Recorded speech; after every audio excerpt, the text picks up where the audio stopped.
मसँग। ल गाइज हामी चाहिँ क्याम्पसदेखि घर फर्किँदै गरेको ब्लगै हो। अनि उपर मेरो फ्यानहरू है, तिनीहरू चाहिँ बिग फ्यान भन्दै गराउँदैछ अरे क्या। अनि मेरो फ्यान, अनि त्यसपछि मेरो फ्यानहरूले मलाई बोलाउँदैछ। We are waiting for Anang Hasyo. यसको मुख देखेन रे। कसो चाहिँ गाइज मन पर्यो भन्ने भन्नु है, म मिलाइदिन्छु। के छ मेरो नम्बर दिन्छु म। तर उसको घरमा बुढी छ, बच्चाहरू छ, पाल्नु सक्नुहुन्छ। घरमा बच्चाहरू छ, पाल्नु सक्नुहुन्छ भने मात्र उसलाई लाइन हान्नु होला। उसलाई मन पर्यो भने भन्नु है, ऊ पनि राम्रो छ। उसको पनि 2टा बच्चा छ। क्याम्पसको सबैभन्दा राम्री हाम्रो दिदी सबैभन्दा राम्रो। तर हाइटमा अलिकति बढ्नु बिर्सेको।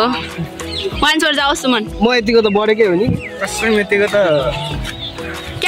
क्याम्पस त्यसै फ्लप खाएको हो त। कहाँ फ्लप खाइहाल्यो नि। हैन महेश, तपाईहरुको कुरामा म एकदमै सहमति जनाउन चाहन्छु। हैन ऊ हेन्छम भन्दा सहमति छौ तिमी?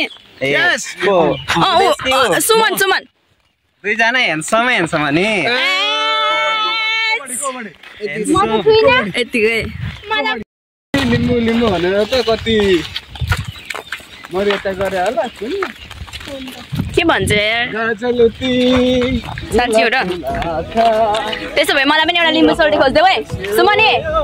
अलिकति एउटा सुमने। यस्तो अरे नि त यो केटाहरूले भनेको होइन, अहिले भन्दा नि उसले भनेको लिम्बूहरू के अरे? लिम्बूहरू अलवेज दामी अरे। मलाई एउटा सोल्टी खोज्देऊ अब। कस्तो राम्रो देखेछ।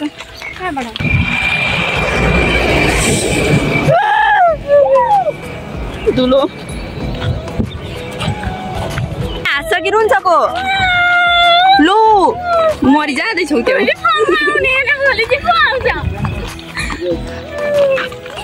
यतिको जानुपर्छ।